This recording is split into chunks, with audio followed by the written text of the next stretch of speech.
Cold War rivalry between the United States and Russia. Joining me now, Republican Senator Ron Johnson of Wisconsin. He's a member of the Foreign Relations Committee. We had originally invited him on to talk a little Wisconsin politics, but clearly what's going on the world stage and the senator's presence in the Foreign Relations Committee. I wanted to start here. Senator, good morning to you. Good morning, Chuck. I want to talk with let's start with Russia. The United States accusing Russia of violating a treaty. This is on top of course, of what the Russians have done when it comes to Edward Snowden, what they've been doing in Ukraine. Now the Europeans seem to be finally catching up to the United States on sanctions. Where are you? Are you satisfied with the European response now? What more do you want out of the president? Or are we at a point now, let's see how these sanctions work? Well, certainly we should have been really talking about Russia's violation of the INF treaty years ago. We knew about it. We should have been calling Russia on that, but President Obama wanted to reset relationships, so they wanted to just sweep that under the rug. I guess increased sanctions might be a good thing. They're also a double-edged sword. They're going to give Vladimir Putin an excuse with his population. Because of his propaganda, he's widely popular in Russia. They'll just feed in that propaganda machine. So that's a real double-edged sword. I think it's appropriate we should do them. But what we really need to do is we really need to match military strength to military strength. Now, I'm not talking about combat troops on the ground, but we should be very visibly and overtly re-equiping the Ukrainian army. We should be showing our full support for Poroshenko's efforts to secure his border, to secure eastern Ukraine, because we have to recognize the reality that Vladimir Putin is a megalomaniac. This is all about power for him. He doesn't care about the Russian economy. He really doesn't. He only cares about his own personal power, and the only way we're going to deter him from further aggressive action, he's not looking for off-ramps. He's looking for on-ramps. We have to deny him those on-ramps. So if you're taking your advice, if you escalate the amount of military equipment we send over to Ukraine, doesn't that just inevitably escalate the violence and escalate what is a quasi-civil war now into a full-fledged civil war? Chuck, you're using the wrong term. It's called deter. You actually do achieve peace through strength. Vladimir Putin right now is not deterred. He's going to continue onward unless he actually realizes somebody might stand up to him. Now, Poroshenko and the Ukrainians are standing up to him, but they need help. We also need to show, NATO has to strengthen its resolves. We should be putting more troops in places like Poland. We should certainly be doing everything we can to support the Baltic states. I mean, as long as Vladimir Putin thinks he can continue to move aggressively and destabilize those democracies that ring Russia, he's going to continue to act aggressively. He won't be deterred. We have to change his calculus, and we're not doing that right now. You brought up NATO. Ultimately, I mean, you want to see, there's been some talk of some NATO military exercises taking place in Poland. Some of it is a symbolic deal, but at the same time to send a message to Putin.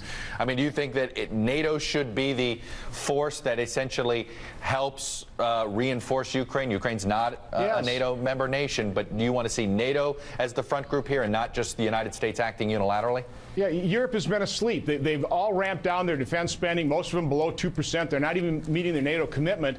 That sends a pretty powerful signal to Vladimir Putin, who, by the way, Russia's only about a $2 trillion a year economy. You combine Europe and America, we're over 30 trillion. I mean, we are massively larger. We're far more powerful, but Vladimir Putin isn't seeing that power. He's not. There is no deterrence, and that's what we need to do. The other thing we have to engage in, Chuck, is a far more robust information war. Vladimir Putin in Russia is winning the propaganda war. How do you do that? It's unbelievable.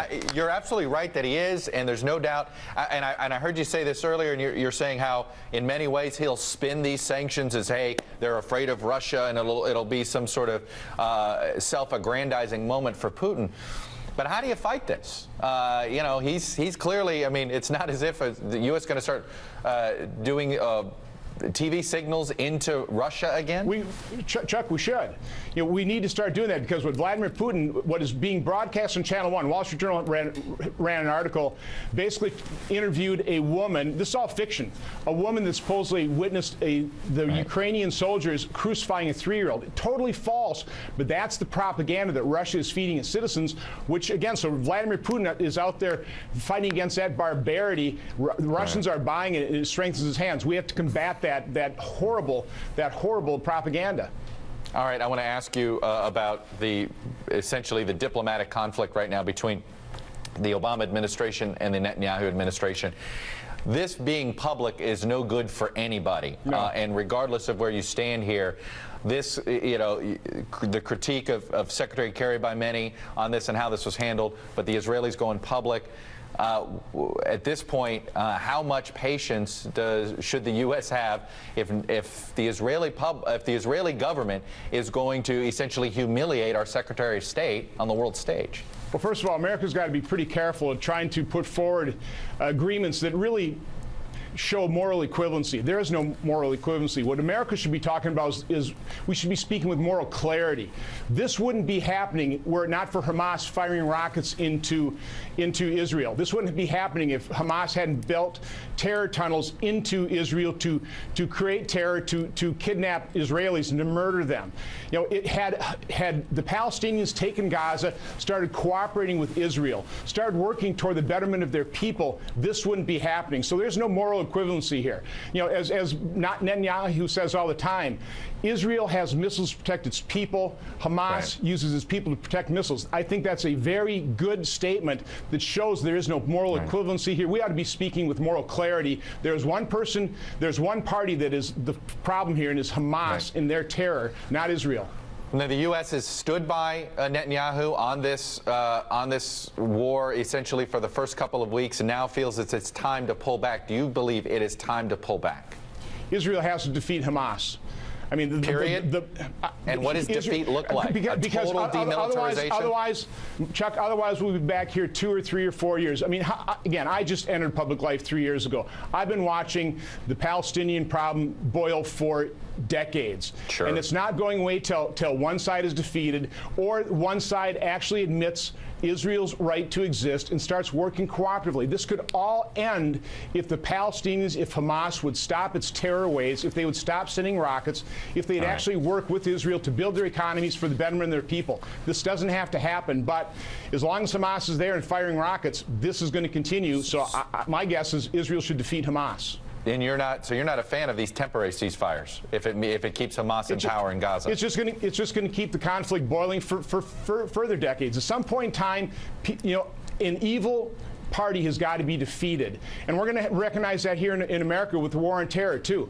We just can't put our head in the sand. There are evil people in this world bent on terrorism. I can't think of anything more evil. That has to be defeated. Senator Ron Johnson, Republican from Wisconsin. Again, we invited him on for our Wisconsin week. Have a lot of foreign relations news. You've got your own foreign relations committee meeting today on Iran. We'll be watching that. Thank you, sir. Have a good